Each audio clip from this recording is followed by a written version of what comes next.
What's going on, golf addicts? DB here. It is the LIV Golf Mayakoba betting preview, the opener for the 2024 LIV Golf season. And I know Pat was supposed to be here, but he's not here. And the reason is a couple reasons. Well, number one, a lot of life happened. He has a real job and he could not prepare the way he wanted to for LIV. He wanted to be on here. Number two, I thought I was going to have another guest hosting with me, and Pat wasn't going to be necessary. Danny Woodhead was supposed to join me, but did say that he would like to join in LIV previews going forward for some of these events this year. So that's exciting. Pat will be here. And yes, I see the comments. Pat is warming up to LIV. He is. So here we go. I've converted him. I've tarnished him, whatever you want to call it. I've done it. So I'm excited about that. He's come around, and I'm excited about this event. I've done a lot of research for this event today. I'm pumped about it. Mayakoba is a place we're all quite familiar with, as we've been handicapping it for some time when it was a PGA Tour event. Obviously, it was the kickoff to last year's LIV season. I'm going to share my screen, walk you through a number of things on the show today. We're going to look at I want to cover a few basics with LIV. Obviously, there's a lot of news we could cover.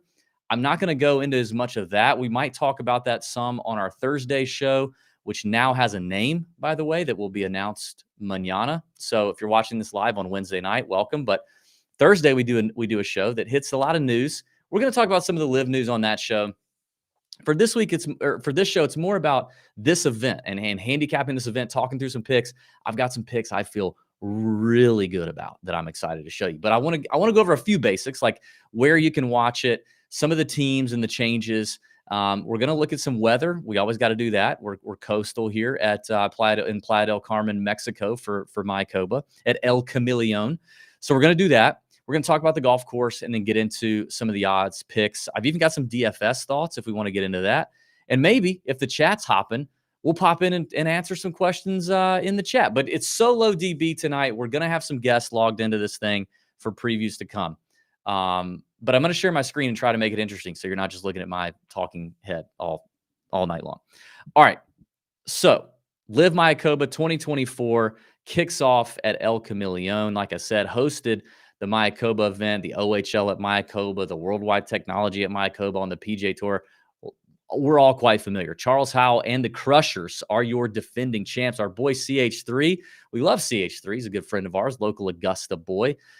Happy to see him defending, and more on him later. He won this event at 16 under, shot 63 on the final day on Sunday last year to get it done. Peter Uihlein was solo second at 12 under, and Brandon Grace was third at 10 under.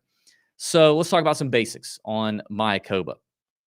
It's a par 71, playing around 7,100 yards. There's about 6 to 7 pretty short par fours that all play under 450 yards. So you're going to have a lot of short irons and mid irons into these greens, into these par fours. And only one of the par threes plays over 200 yards, which is not usual for a lot of high caliber, professional golf events. So like I said, a lot of short irons and mid irons. And the par fives, there's 3 of them. They're all fairly reachable by the whole field. So even the shortest hitters can still get there and get home on the par threes, especially if we don't have any wind, which we will check that here in just a second. You've got some paspalum greens that are they're small-ish, right? Actually, you know what I think we should do? Let me share my screen. I'm going to show you something from our new site called Bet the Number. And Bet the Number is a model site, a golf stats and analytics site. Now, we don't have the LIV content in here yet, but stay tuned. I've got the last 5 years that it hosted a PGA Tour event here shared on the screen that you can see. And this is looking at, again, Mayakoba, El Camaleon Golf Course at Mayakoba. So the course page here on Bet the Number shares a lot of good insights for us. But if you average the last 5 years, this is what we're getting. A little bit higher than, and this is obviously compared to PGA Tour averages, but I think we have the larger sample size on the PGA Tour. A lot of these guys played in this event when it was on the PGA Tour. So looking at this does give us some reference in terms of what we're looking at here. Par 71, like I said, around 7,100 yards. It is a Greg Norman design. Shout out to the Shark. Paspalum grass all the way through. That is typical for coastal courses. I've got a guy at super long odds that I'm going to talk about later. I'm talking nuclear odds, who has a win on a coastal paspalum course. And he's a multiple PGA Tour winner. And I know for a fact that he's feeling good right now. and he is at Newtown odds. Okay, so we're going to talk about that in a little bit. But you can see these basic stats up here on Bet the Number. It's an easier course. It is an easier course, which I say that like if you hit it, if you avoid the jungles and the mangroves and the crazy stuff that sometimes pops up in the fairways here at Mayakoba, it can be an easier track. But if you do that, attacking these paspalum greens, especially if there's no wind, because the wind is the primary defense of this golf course, you can go low here. Another feature I love here on Bet the Number is typically we would have strokes gain data that populates here, but I can sort by the winners of the last 5 years, guys who finished in the top 5 in the last 5 years, top 10, top 20. But if you just look at this name from those PGA Tour years, you've got some names who are now here on LIV. Carlos Ortiz is one of them here. But you just see a wide array. Joaquin Niemann, Matt Wolff, just long hitters, short hitters, accurate guys that spray it everywhere. Anybody can get it done here. It is open to all types of players here at Mayakoba. Love this aspect of Bet the Number. It's an unbelievable. By the way, if you want a subscription to Bet the Number, the link is in the description of this video and podcast audio. And promo code TJ gets you $5 off the monthly and $50 off the annual. And if you're a TJ Discord member, you get an even larger discount, the biggest discount available for Bet the Number. All you have to do is message me, DM me in the Discord.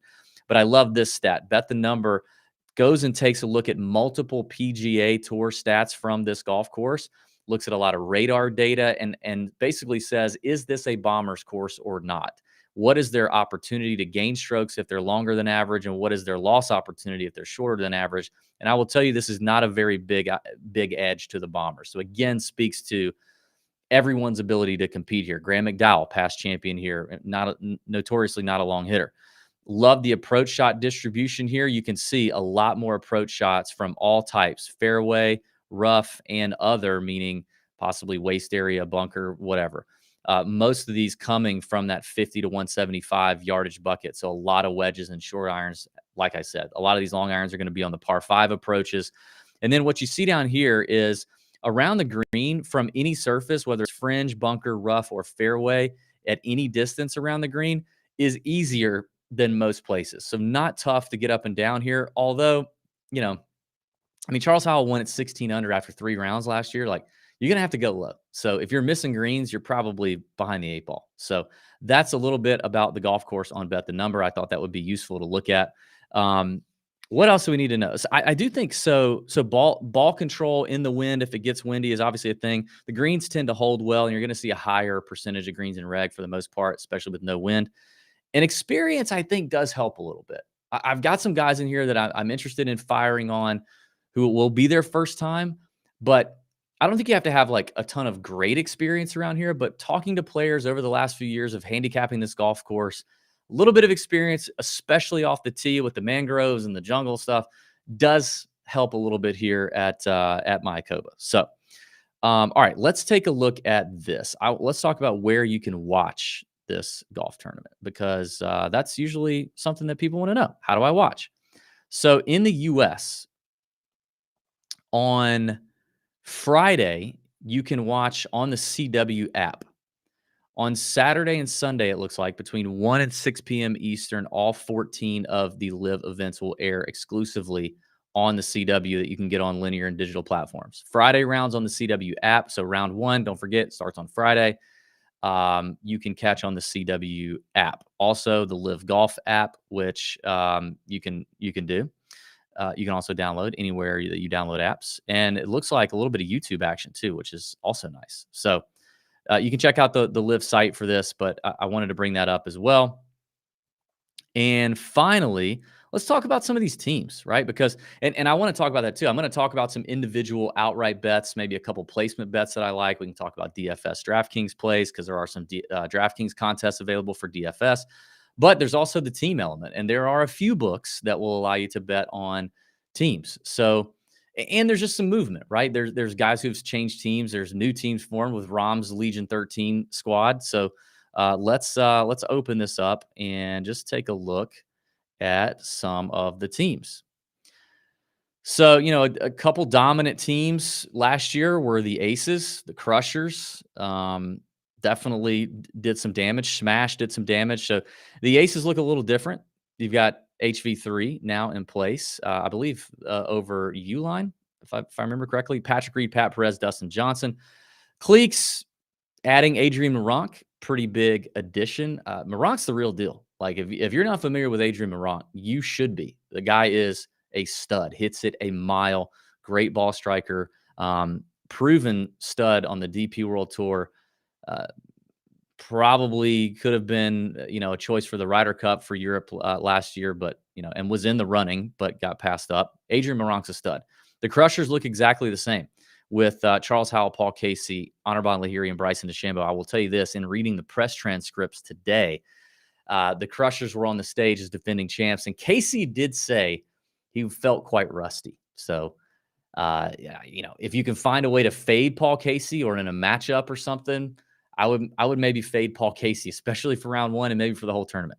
Fireballs, you got Sergio, Abe Answer, who's obviously a big favorite here, Chikara, who's a young stud, and David Puig. High Flyers look the same, except they're adding Andy Ogletree. And possibly more on Andy Ogletree to come. He has fought his way back to a LIV roster and really quite nicely. Like, I mean, the guy's playing good golf. Ironheads, Kevin Na, Scott Vincent, Danny Lee, and Junichiro Kazuma. I got to be honest, don't know much about him. Don't love the Ironheads prospects this year. Legion 13, I kind of do love. I mean, they have the best player, I think, in the world right now in Jon Rahm. Tyrrell Hatton is also extremely good. One of the best players in the world for sure. I love Tyrrell Hatton. I just freaking love the guy. Love his personality. I need him mic'd up as much as possible. Please just give it straight into my veins. Put it intravenously, Hatton, please. Love it. Caleb Surratt is the young stud, the SEC stud out of Tennessee that just turned pro. He was a top amateur Walker Cup player, absolute monster on the course. And Kieran Vincent earned his way a spot, which is impressive too. The Majestics, Poulter, Westwood, Stenson, and Horsfield. Range Goats, Bubba, Thomas Peters, Peter Uline, and also added Matt Wolff, who has had some really good finishes at this golf course, surprisingly. I mean, you may not know that, but a T5 and a T7 at this golf course in both a PGA Tour star and a LIV star. The Aussie contingent, the Rippers, Cam Smith, Matt Jones, Mark Leishman, and they added Lucas Herbert. And Lucas Herbert, a win on the PGA Tour on a coastal, windy course. Interesting play there. Smash, you got Brooks Koepka, Taylor Gooch, Jason Kokrak, and Graham McDowell. Strong team there. Gooch obviously had an amazing year on LIV last year. Koepka's a stud. GMAC got some history here, like I mentioned. Kokrak, not really done much here. Don't really know that it suits him that well, but Smash is obviously always in play. The Stingers, Louis, Burmeister, Brandon Grace, and Charles Schwartzel. The South African contingent. I like Dean a lot this year. Probably be firing on him a good bit this year. Probably not this week, but I like it. And then you've got, I guess it's Torquay. Should I say Torquay? I don't know. Torquay. Love Joaquin Niemann. I mean, Joaquin Niemann is one of my favorite guys, period. Like, I when he was on the PGA Tour coming up, I loved firing on Joaquin Niemann. I love his swing. I love what he does. Ball striker, good short game. Big time fan of Joaquin Niemann. More on him to come. Munoz, Mito, and Carlos Ortiz. Ortiz, tons of great history here. Gonna be a favorite too. So a little, just to refresh your memory on the teams. That's where we're at. All right, what else? Let's look at the weather. Let's take a look at the weather. I'm gonna share my screen. I like to look at Wind Finder is my number one go-to for weather. It is free. You just got to make sure you find the right tower, the tower that's closest to the golf course. So Wind Finder is what I look at. And let's start with Friday, since this is where the first round starts. You can see Friday, Saturday, Sunday, look, a whole bunch of nothing. I mean, for a coastal course, even Sunday, which you've got gusts kicking up into the 15 mile an hour, like that's nothing. That's really nothing. Now, if some of this from Monday starts to bleed over into Sunday, obviously that's a few days away and things could change. 20-something mile an hour gusts is interesting. But for the most part, this looks like it's perfect and optimal for scoring conditions. It's warm. I mean, the next week they're not gonna see temperatures over 55, and it's gonna be blowing. Yikes! That's no fun. I would shoot a million, but this is ripe for scoring. I mean, temps in the mid to high 70s, low 80s at times, very little wind. In other words, we can go ahead and fire comfortably on the outrights. I don't know that we necessarily have to wait for the live market to hit because there's not a lot of live markets available, but I think we fire on this thing. And I'm going to get to those here in just a second. I will say this. I don't know that I can say a lot. I probably shouldn't say a lot. Hopefully, I don't say more than I should. But we've had some discussions with some friends at Live, and you may be surprised, maybe you wouldn't, but you may be surprised. I think the general golf community would be surprised to know what Live has been doing in the background for things like data collection and improving their the options to bet on Live and gaming involving Live. It's coming. If you're in a state where it's not legal for you, or sports betting is legal for you, but Live doesn't show up, there are some reasons for that. But I think that's going to change, and I hope it changes quickly. But I know that they're working on it, and Live is embracing the gaming side. It's top of mind. It's something they are actively working on and working in with, especially these legal states in the U.S. and legal sports books. Now, typically you can easily find Live odds and bets on offshore books, which, definitely come with risk. Those are not books that we normally recommend very highly because they're, again, inherent risks is you don't have the regulation and the accountability with those offshore books that you would get if you're stateside in a legal operating book. But if you want Live action, for most people in the US, that's where you would have to go to get it. So I will say all that to say, if you're looking forward to betting on Live and you can't, I think it's coming. So be ready. And that's comforting as a bettor. You want to know that the league is working on it, and they are. So I'm excited about that. I think it's going to be great. I think it's going to be great for everybody. Past champs here on the PGA Tour, obviously talked about Charles Howell being the defending champ, but Russell Henley won here. Victor Hovland won here back to back. It was when Vic, we didn't know if he could ever win outside of Mexico, but he did, obviously.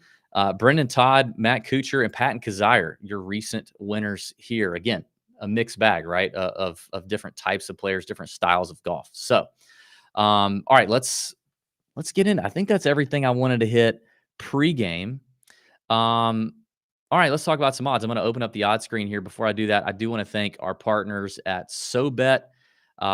Listen, I just thought I'd share my screen and show you a little bit about what SoBet looks like behind the scenes, because it is the one-stop shop if you're betting on any sport, golf included, because we put exclusive bets on SoBet for not just the PGA Tour, but also Live and every sport imaginable. And these handicappers are vetted by SoBet, invited to come on the platform, required to be transparent with their plays, to recap whether they win or lose, to assign unit allocations for each bet so you know how much they're willing to put on that bet. And it eliminates all the noise from sites like Twitter, if you're following handicappers on Twitter, all that stuff.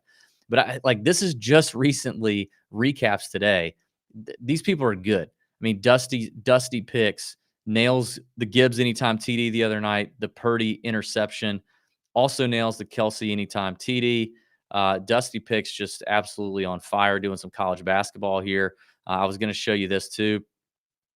There's always recaps, and usually you just get up here and you're like, oh yeah, people are just winning money. Pistons, something basketball. I don't know. I don't do basketball, but college basketball, bang, bang, bang. That's an easy 2-unit hit by him. I mean, this is just it's easy stuff. And of course, we do our stuff here. So I've already dropped some outrights here. This is some PGA stuff. I do some round robins exclusively on SoBet.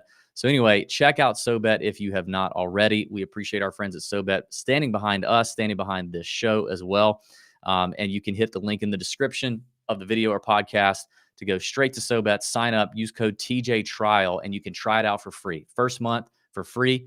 You can cancel at any time. I don't think you will, but you'll have access to 50 plus pros. You get exclusive content, notifications, promotionals, and tournaments. 5,000 plus people on SoBet's platform. They've built this quickly because they're good and the product is great. The app is fantastic, available in Apple and Android stores. So click the link, TJ Trial, for that first free month. And we appreciate SoBet for backing the show. All right. So let's talk about the top of the board. All right. And then I'm gonna talk about the top of the board from some legal book standpoint, and then I'm gonna show you some other options. So obviously, Jon Rahm is probably going to be the favorite here for the foreseeable future. We'll see how Brooks and Bryson and DJ and the studs, Cam Smith, we'll see how they roll out the beginning of the year, how hot they come out. And that's obviously the question here. It's the same question we ask ourselves when it's Hawaii and it's the PGA Tour. It's like, okay, who's been playing in the fall? Who's been playing in the winter? Who we've been, you know, hawking on Instagram, watching their stories to see if they're playing golf or they're out scuba diving or maybe, doing a zoo or doing an aquarium or doing a Six Flags or whatever, right? Like we got to know who's been doing stuff. And so there's question marks around some of these guys. I looked at every single player in this field on the OWGR site, which the OWGR is bullshit basically, but it does tell you where they've played. If they played a DP event, an Asian Tour event, a PGA Tour event, whatever, they tell you. So I know who has played in the last couple weeks or late into the fall or winter of 2023 and who hasn't. Obviously, Jon Rahm was playing, and so we know what he is, right? He's probably ready to go. And would it surprise anybody if Jon Rahm wins? Absolutely not. Are you ever going to tune into one of these shows and find me suggesting that you bet the number one shortest favorite on the board less than 8-1? No, you will not. So, and that's just because golf, hashtag golf. I mean, hello, have you seen the PGA Tour the last 4 weeks? My God. I mean, the variance in golf is through the roof. So as a result, I just don't do it. Now, is it a fair number? Probably not fair. You should probably be more, as true odds are probably around 7 or 8-1. But again, could you see it happening? Of course, right? It's 54 guys, 2 guys playing as individuals, and then the teams, right? It's 54 guys and it's Jon Rahm. Like, yeah, you can totally see Jon Rahm running away with this thing. But I will say he doesn't have a lot of experience at Mayakoba, if at all. So he doesn't have that going for him. Actually, let me look. I'm going to pull up John here on Bet the Number. Where is Jon Rahm? There he is. Okay. Mayakoba. Oh, yeah. He has played Mayakoba. He played it in 2015, finished T10. Played it in 2016, finished T50. Again, it's Jon Rahm, and I'm not going to tell you to bet him. So we're going to move on. So, I'm not a big favorites better in general, but when we start to get to double digits in a 54-man field, I'm okay. I'm okay. And there are 2 names up here that I really want, and it's the next 2. It's Tyrrell Hatton and it's Joaquin Niemann. And you can, if you do some shopping, you can get them both at 14-1, but Hatton, you're going to have to go offshore. And we'll cover that here in a minute. Stateside, DraftKings, BetMGM, both have them at 12-1 for Hatton. DK has Joaquin Niemann right now at 14-1. And I like both. I already mentioned Niemann. He won the Aussie Open in the winter late in the year. T4 in Dubai just a couple of weeks ago. I think that's the one either Rory won or Tommy beat Rory. I can't remember. But just finished T4 in Dubai, 11th here last year, a T23 and a T5 at Mayakoba when it was a PGA Tour event. I mean, everybody's going to be behind the Torquay team and the Fireballs team. They're going to be riding for these guys. The Spaniards and obviously the Mexican players like Abe Answer and Ortiz are going to be the hometown crowd. But Niemann's going to have a lot of love, and he comes in already playing and already sharp, which I like. So Niemann at 14-1 is for sure a slam. And Hatton at 12-1, I guess if I had to pick one, I'm going Niemann. But Hatton is an absolutely elite player. I mean, he's an elite ball striker. He is a fantastic putter. No experience really at Mayakoba to speak of, but comes in having played well at the Century, played well at the Sony. Again, he's a guy who we've seen, a guy who's not coming in cold. And, I guess the LIV thing, being his first time here, he said at the press conference today, he felt like it was his first day at a new school or first day of school, whatever.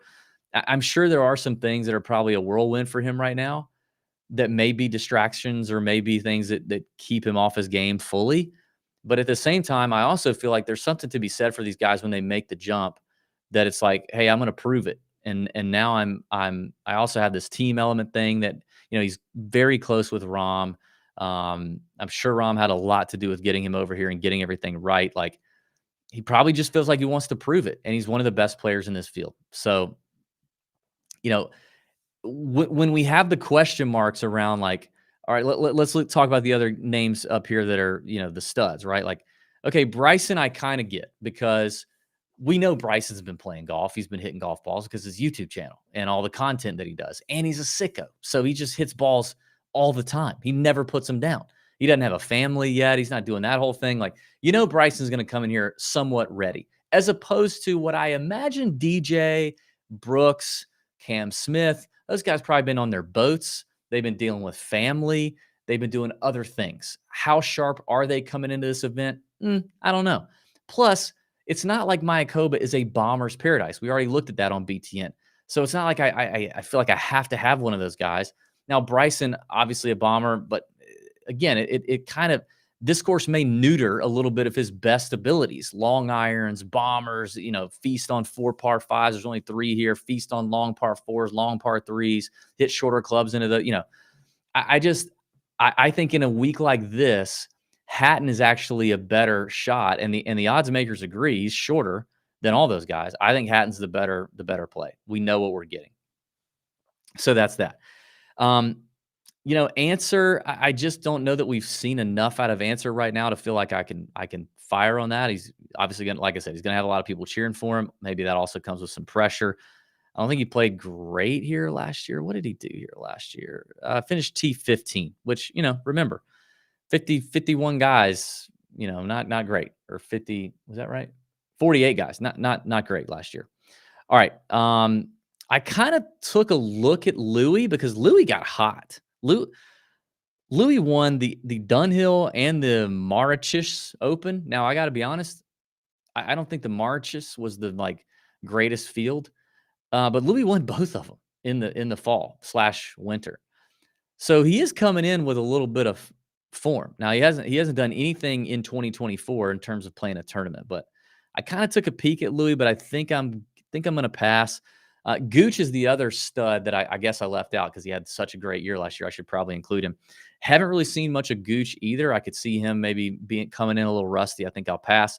Now, Meronk has been playing. He finished 10th and 2nd in both the Dubai events. And Meronk is a stud. I've already talked about that. He's 25-1. I don't. Also not a perfect fit for Adrian Meronk. He's not going to have much experience on past Palom. He's not going to have much experience in conditions and grasses and this course specifically. So it's kind of a hold my nose and stay away. As you can tell, with Hatton and Neiman being the second, third shortest names on the board, I'm pounding those two, and then it's we're about to go to Bomb Town, Nuke Town, baby. So I'm about to kind of skip the middle and go to the bombs. So Meronk, I'm close on, but I'm not going to do it. Carlos Ortiz is a name in here I'm sure a lot of people are going to look at. He's 28-1 on BetMGM. That's the best number. And he does have an amazing track record at Mayakoba. However, again, not a lot of Carlos Ortiz recently. Not sure what we're going to get. I think I'm out. The next name on the list that I'm interested in, I've already talked about, is Charles Howell. It is Chucky Three Sticks, our boy, at 33-1 on BetMGM. That's the best number for him. I like that number. I know he's coming in prepared. I know he's coming in having hit some balls. He knows what he's playing. He knows what he's working with. He's not played tournaments, but I don't think he has to. He's a freaking seasoned veteran stud. And Charles is a golf addict, like I said. So I have no doubts Charles Howell is doing his thing. So CH3 is the next name on the list for me.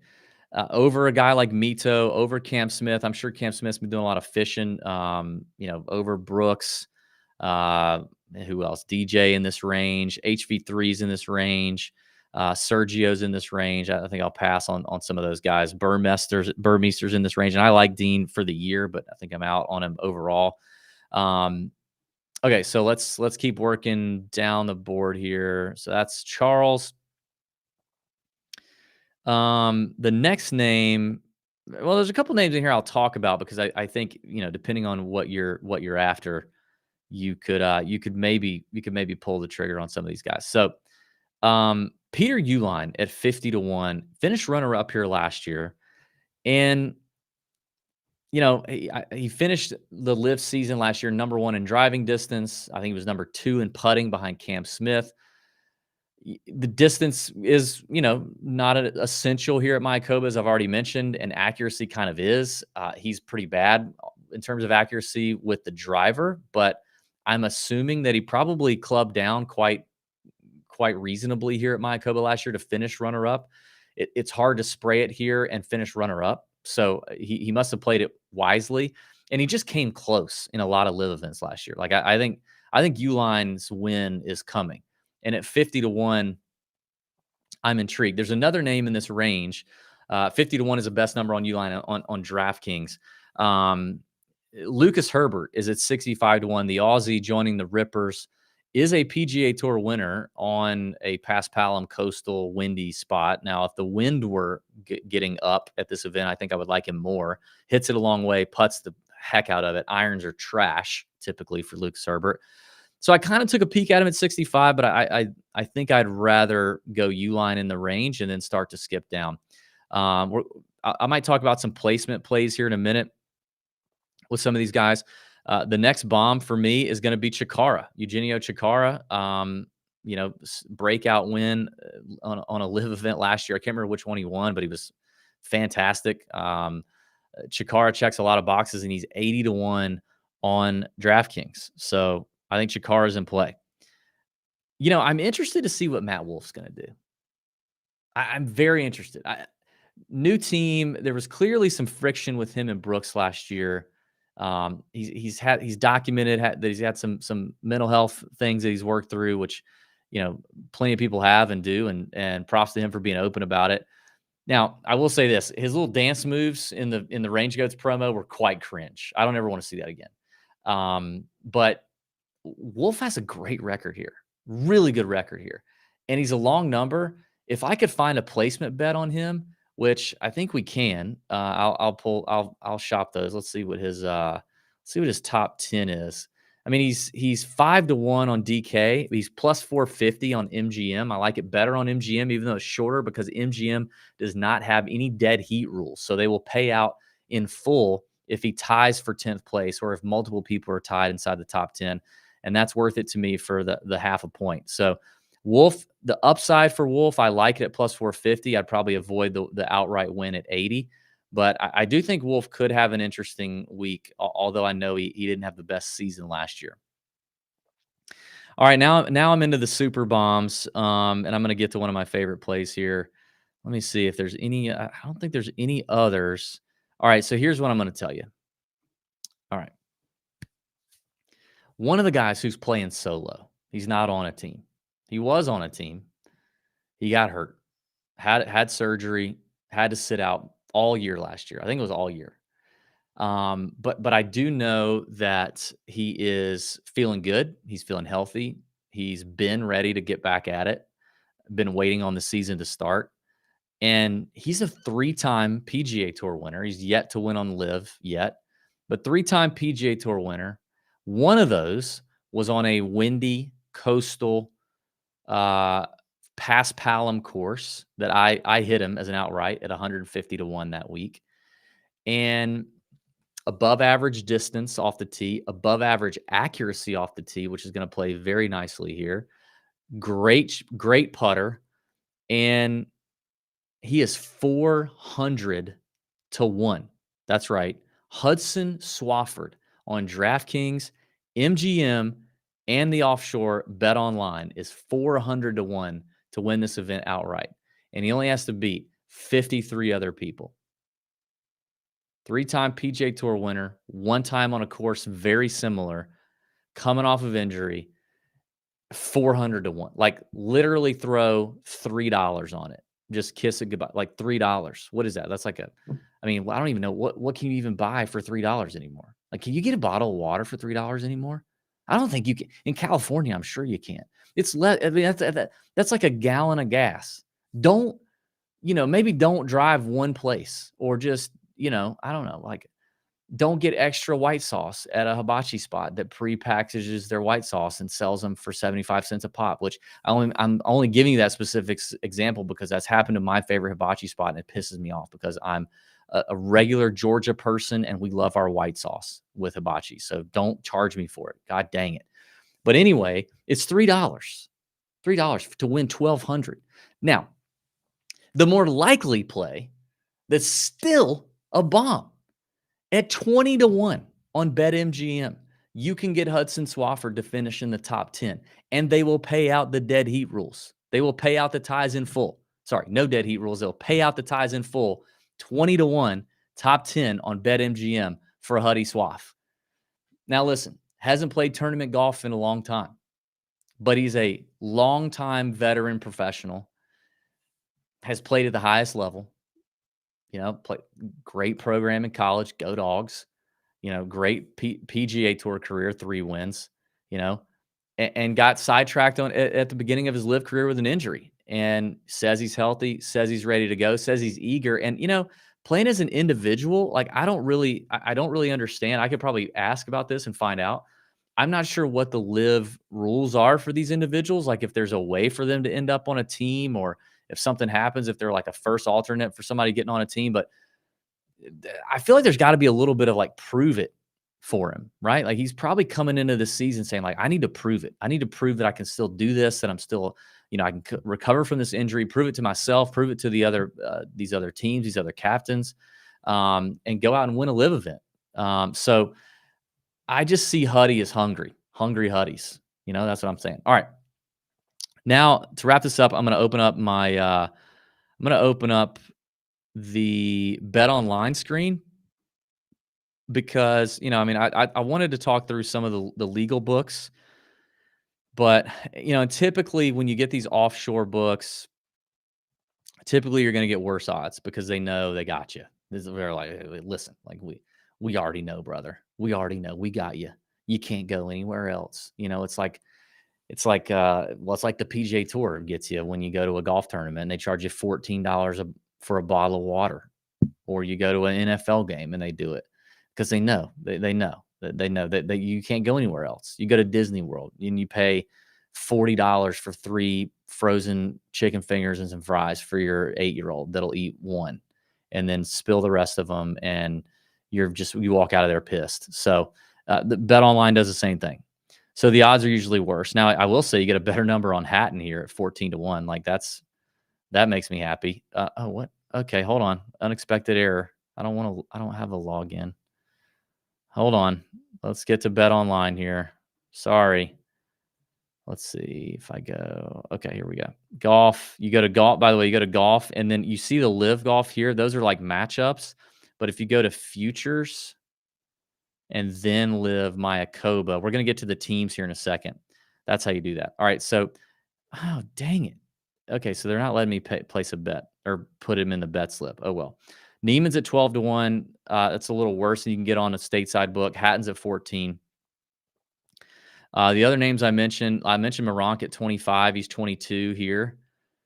Louis the same, if you like Louis, at 25. CH3 is the same at 33. So that's good. You're getting a good number there. Uline is the same. Where's he? 50. Like that. Another kind of prove it guy that I kind of skipped over, and I don't love him for an outright, but I do think a top 10, a top 20 could be in play is Ogletree. I mean, the guy's really turned it up. I think Ogletree's interesting. Herbert is a little shorter than what we could get him on DK. He's 55 here. I don't love that. Chikara is also a little shorter. He was 80 on DK, 70 here. Wolf is the same, 80 to 1. That's interesting. And then look at Huddy, 400 to 1. Are you kidding me? I can't I am firing on that. Let's see if there's any, let me look at something here. Let's see the top. Yeah. Look at this top 10. See, this is how BetMGM or not BetMGM, Bet Online does it.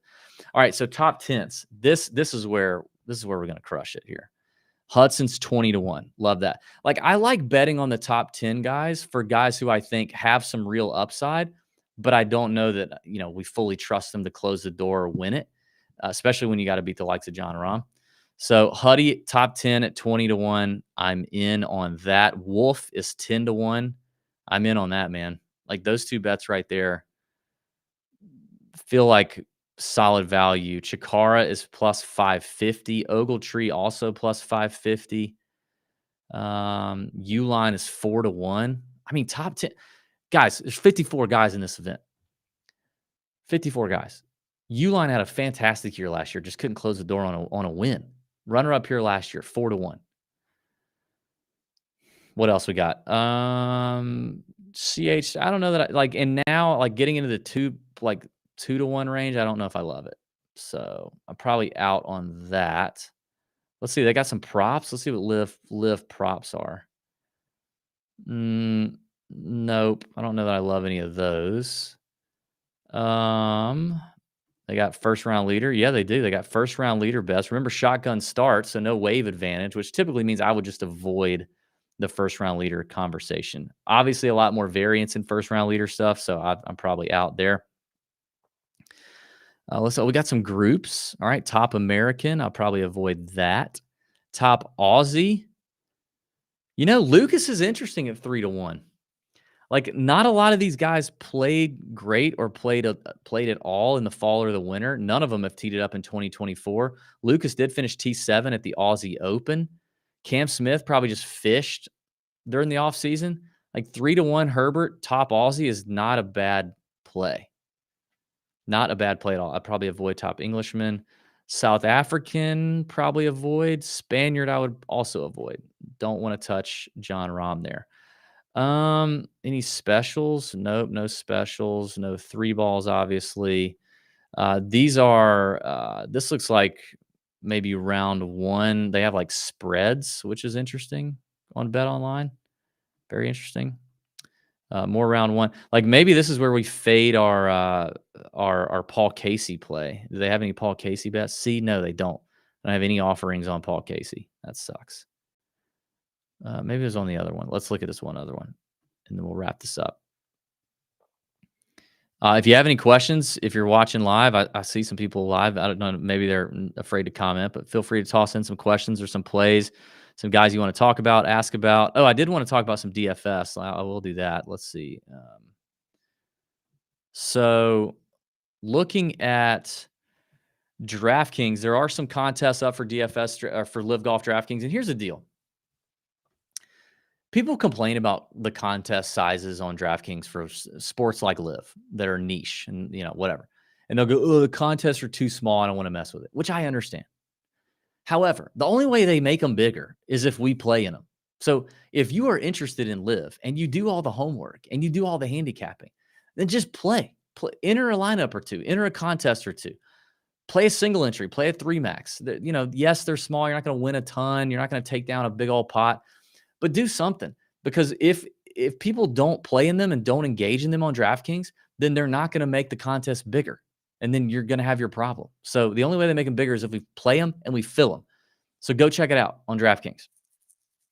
In the top tier, I think there's 2 ways you go about it. Jon Rahm, you pay up for at 11.9. I think that's perfectly fine. If you want to stack Jon Rahm and go from there. I mean, obviously it's just 3 rounds. There's obviously no cut. So it's not like you're trying to get 6 of 6 guys through a cut or anything. But I also think that with variance and with DFS, there is room to fade Jon Rahm. And if I were to fade him, I would stack Hatton and Neiman at 9.5 and 9.4. That's just too cheap for those guys. Now, they are going to be popular plays, so we're going to have to pivot elsewhere. A guy that I'm not interested in betting, but could be interesting in DFS is Ortiz at 8,400. Charles Howell is 8,200. Those are 2 guys in the 8K range I like. Howell's going to be more popular. Ortiz would be a pivot there. We haven't seen any of Ortiz lately, so we have no idea. He didn't end the season very well, but obviously a great record here. Probably looks at this event and says, this is an event I need to do my thing. Mexico, I need to do this. Have a great record here. He could be an interesting DFS pivot. In the 7K range, I like 4 guys. Uline is at 7,900. I've already talked about him. Tringali, who I've not mentioned. Tringali, I just don't know if Tringali does he have that dog in him? I don't know that he does. So I don't know that dude, I lost so much money on that guy on the PJ Tour. Betting him outright, I just don't think so. But DFS in an iron contest, the short iron, mid iron contest that this could turn into, Tringali's a stud in that department. So at 7,800, he's an interesting spot too. And I've already mentioned Matt Wolff and Andy Ogletree. They're both in the low sevens. I mean, again, with Matt Wolff's track record here, and I don't know that it could be much worse than it was for him last year. And he's got a fresh start on a new team. Mental, strokes gain, home life, headspace could be good for Wolff at 7,300 with his upside.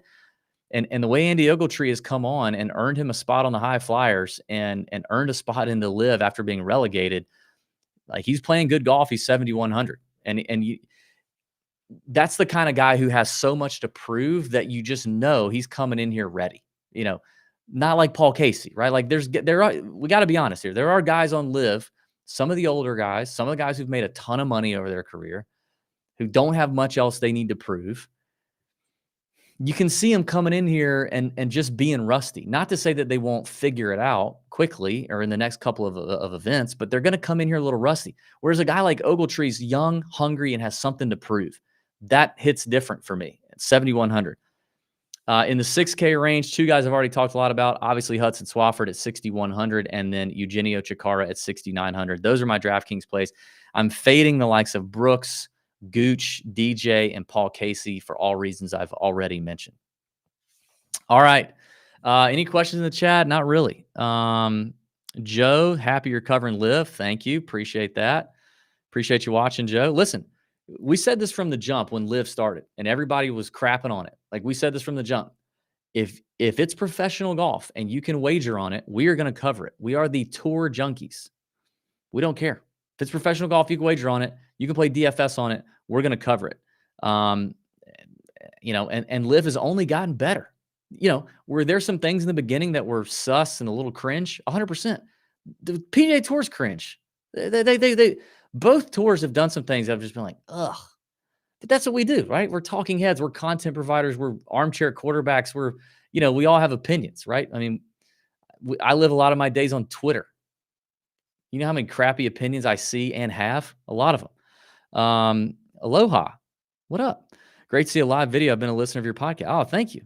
We do a ton of live videos. You need to subscribe to the channel if you haven't already so you can be notified.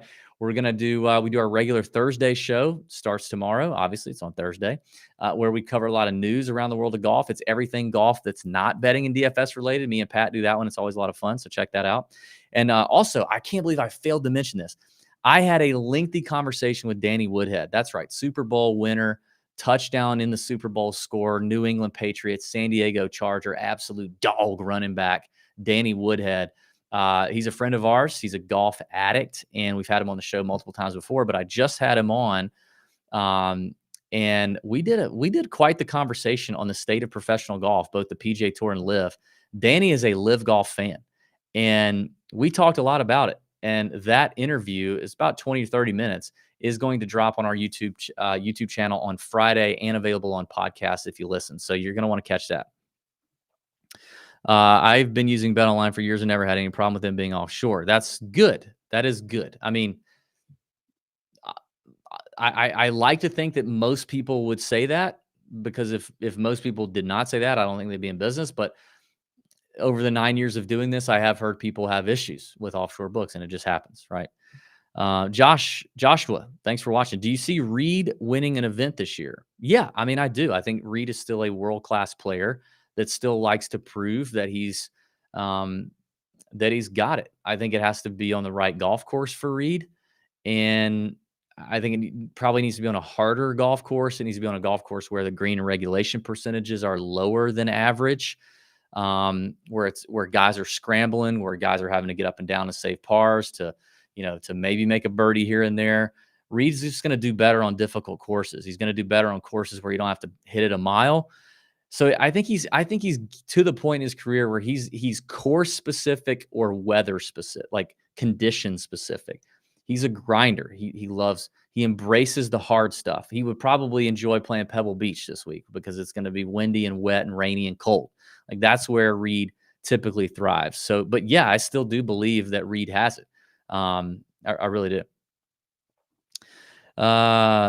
Danny, with as much as the live golfer players, Danny, Danny, golfer players are making. Why don't they just buy the PGA? Okay. Well, I don't know that it works quite that way, but I mean um the the PGA got a valuation today of $12 billion thanks to the injection of capital from SSG. So I don't know that the players have $12 billion, but I mean, I certainly am on the side of hoping that the PIF and the PGA come to an agreement. For if not for the only reason being, I'm ready to see, as I know a lot of people are, because we have a ton of followers in our DMs and our mentions and our emails in our Discord saying, I just want to see the best golfers in the world playing together again. And I'm tired of all the drama and I'm tired of everything else. Just give me the best golfers in the world playing together again. And that's what the fans and that's what the golf community wants. And the golf fans have been the ones screwed out of this whole thing more than anyone. So for if only that reason, I hope the two come together. But also, I mean, the PIF injecting another couple $1 billion into this singular global possible entity that is the PGA Tour or whatever is only going to be also good for golf. I mean, more money injected into golf is good. Big if coming though. I will say this: big if especially with this new cove being formed with the PGA Tour, this for-profit, right, that has Jay Monahan still at the helm and all this SSG private equity money also calling the shots and wanting to turn a profit. With that injection of capital, that's fantastic, unless they allow the same people who've been making the same decisions to do things the same way, but just more money. That would be terrible. Things cannot be done the same, or else it's going further down the crapper. So let's just hope that doesn't happen. What up, Cararico? I don't know if I'm saying that right. I'm sorry if I'm butchering that. My man killing it. Thanks for the live bets of DFS. Thank you for watching. Listen, tell some folks about it. There are people who like live. There are people who want to bet on it. There are people who want to play DFS. Hit the like button, please. Subscribe to the channel. Drop a comment. That helps the algorithm. If you're listening on Apple Podcasts or Spotify, leave us a 5-star review. And all of our links are in the description. If you want to join the Discord, if you want to subscribe to our email list, all that stuff is there. Check out our friends at SoBet. I do need to say this, a couple of announcements about next week. I hate this. I really do. I am very excited about the LIV Las Vegas event. Las Vegas Country Club is a very cool course. I think that's going to be a vibe in the same city as the Super Bowl. Danny Woodhead was certainly excited about it when I talked to him. However, we have already committed to doing the media thing at the Waste Management in Scottsdale. We will be covered up doing that content for the PGA Tour and the Waste Management. We're gonna have some great content coming out of that. And unfortunately, I just don't think I'm going to have the capacity to handicap the Vegas event like I need to, and especially with all that it's going to take to learn some things about the golf course. I'm sure that I can get some intel on the course with caddy friends of ours and player friends of ours that are on LIV, and I will do my best to pass that along somehow. It may be a quick show. The show may be from my iPhone, and it may be 5 minutes telling you what I like. But it may not happen at all, and it's only because we have so much to do. I wish I could make it to Vegas. I really do. If I were not traveling, I would be handicapping it just like I am tonight. But it's not in the cards. However, the next event in Jeddah for March, I'll be all over that one. I plan on doing these every single event, and I don't plan on doing most of them solo. Pat wants to do them with me, so we're going to talk about that. Pat's going to be on. Danny Woodhead said he would come on and do some other previews as well. I have some other guests. If you guys have any recommendations for LIV handicappers, put it in the comments. Email me, info@tourjunkies.com. DM me on Twitter or Instagram. DMs are open. DM me on Discord. All that stuff. Let me know. If you have any suggestions, we want guests. I don't want this to just be the DB show. That is not good for any of us. Not good for me. It's not good for you. So I will say that. LIV Nashville. If anyone is going to the LIV Nashville event, we will be there. I'll probably want to bring my friends from SoBet because they're based out of Nashville. It's a perfect situation for us, playing at the Grove, which is a sick golf course. We will be. Me and Pat will both be at Live Nashville. Hope to have a great presence there. And we'll be there with some friends. So if you're going to be there, we might even try to work together some kind of event. Like I would love to get a listener event at a golf course in Nashville. Maybe there's a sweet muni in Nashville we can all get on and play together. Do something fun there. So put that on your calendar. That's in June. I think it's like the 21st through the 23rd. It's somewhere like late June. So knock that out. Who is your favorite individual to win the live season? Dude, I didn't even do the team thing. Hold on. We got to do the team thing. Cause Bet Online has the team situation. Where was the team? Let's do that too. All right. Thank you, Joshua for asking me that. Cause that reminded me. Favorite individual to win the live season. I mean, it's gotta be Rahm, right? Like guys, like Rahm is just, it's gotta be Rahm. It has to be right. I wish. I mean, okay. So if I had to think of a dark horse to win it, that's not Rahm. For the season, like I like to think of guys who are kind of course proof, right? Which usually means you got to have bombers. You got to have guys who hit it long, so that when they go to the long courses, they're there. But when they go to the courses that are more positional, they're smart enough to be able to club down and know how to attack the golf course the right way. So I'm not going to have like a short knocker in there. I'm not going to have an average player in there. I love Neiman so much, but I don't know if it's Neiman. Bryson is certainly, I mean, talk about a guy who cares and who wants to do it. Bryson is up there. I mean, he's very close to me in terms of possibly winning it with Rahm. Meronk could surprise some people. I'm telling you, people are going to learn about Adrian Meronk. I wish Mito would do something, man. I love watching that guy play golf. I wish he'd pop. I wish HV3, he's a friend of ours, man. I wish HV3 would come around and get hot. But I mean, it's hard to look past Rahm or Bryson, honestly. It really is. I don't know how we could not do that. Let me share my screen. Let's look at Bet Online for some team stuff. I did not plan on the show being an hour, but here we are. But you guys are asking questions. I love that. Thank you. All right. So Torquay, well, that's Neiman led. Torquay is at plus 450. Crushers at 5-1. Legion 13 at 6-1. Like that's kind of juicy. Give me Rahm and Hatton, who are probably coming in based on what they've already done in 2020. Like 2024, who they are. Like that's actually pretty juicy. 6-1 for Legion to go ahead and come out here the first event. By the way, the branding for Legion to me is the best. I freaking love it. Now, does it remind me of the Thundercats? I'm 40 years old, right on the number. I just turned 40. So the Thundercats in the late 80s and early 90s were my jam. It does remind me of the Thundercats logo, but it's still a sweet logo. Love it. Love the colors. Love it. The Aces, I think the Aces are going to be a little cold. DJ is going to be a little cold. Perez has some distractions, right? HV3s has some distractions. I think this is a fade the Aces situation. I'm not really buying Brooks's team being ready for this. I think Legion and the Crushers is where it's at. 5-1 and 6-1. I think that's the bet. Okay. Oh, sorry, I left a comment up there. Dang it. Okay. See you in Nashville. Awesome. Yeah, hope to see a Mito Elito. It felt like he was, but I mean, he's one that I've been disappointed. He came to live and it looked like everything just kind of fell off. And that's not what I want to see. I want to see you continue to be a stud. And he was a stud. The guy was he was one swing away from the PGA champion. Guy's a stud. I would love to see Mito do his thing. All right. I think that's it. That's all the announcements. That's everything I got. We've handicapped the crap out of this thing. Hopefully we hit a winner, because we dang sure ain't hitting one on the PGA Tour with freaking Nick Dunlap and Grayson Murray and, Matthew Pavon winning. That's not happening. So I would love for it to happen now. So thank you guys for watching. This is huge. If we get good responses from these videos, we're going to keep doing it. And it's inspiring to keep doing it. And I'll handicap even harder. So I worked hard on this one. I will say that. So thank you. Have a great week. Bend over your bookies.